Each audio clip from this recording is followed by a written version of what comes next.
Let's talk about a guy who played the mob game like a high-stakes poker match, Frank DeCicco, sometimes called Frankie Cheech. Born November 5, 1935, in Brooklyn, dead by April 13, 1986, at 50. Underboss of the Gambino crime family for just a few months, but what a run. Frankie was a charmer with a killer's edge until the mob turned on him, like it always does. Brooklyn's Bath Beach in the 30s, Italian, rough, a wise guy's playground. That's where Frankie grows up. His dad's a soldier in the Gambino family, so he's born into the life. 3 brothers, George, Robert, Albert, all in the game too. Frankie's no dummy, learns the ropes early, running numbers, collecting debts. By the 60s, he's a made guy, loyal to Capo Aniello Delacroce, the Gambino's street boss. Frankie's got a knack for making money, gambling, loan sharking, even a piece of the concrete business.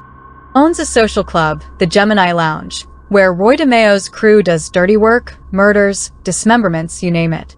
Frankie's not pulling triggers, but he's the guy who makes problems disappear. Here's what sets him apart. He's a bridge. Delacroce trusts him, but so does Paul Castellano, the Gambino's big boss. Paul's all about white-collar scams, meatpacking, construction, while Delacroce's crew loves drugs, street rackets. Frankie's in the middle, keeping the peace. He's charming, sharp, always dressed like $1,000,000. Got a son, Dominic, who he dotes on, and a wife, Rosemary, who keeps his home life steady.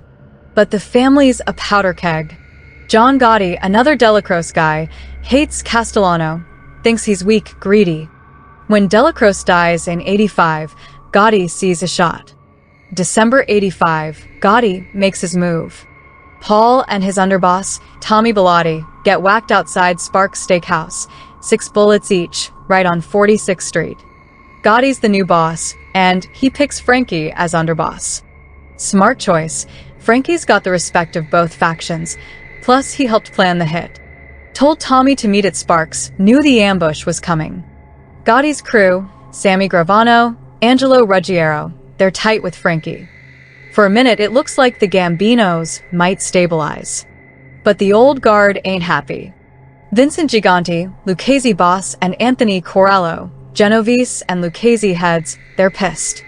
The commission never okayed Paul's hit, and they want Gotti gone. April 13th, 1986, Frankie's fate catches up. He's in Bensonhurst, visiting Jimmy Fila at his Veterans and Friends social club. Meets up with Lucchese soldier Frank Bellino, steps out to Bellino's Buick. A gift for Gotti's in the car, except it's a bomb. Vincent Artuso, a Genovese soldier, rigged it. Soon as Frankie opens the door, boom, car explodes, tears him apart. Bellino loses an eye, somehow lives. Frankie's not so lucky, dead at 50, body so mangled they can't have an open casket. Buried at Moravian Cemetery, same as Paul and Tommy. Irony thick as blood. What's Frankie's legacy? He was a fixer, a guy who could have held the Gambinos together. Gotti mourned him, called him the best underboss he ever had. But the bombs sparked a war. Gotti hit back, took out Artuso later. The Gambinos survived, but the commission never forgot. Frankie's son Dominic stayed out of the life, a small mercy.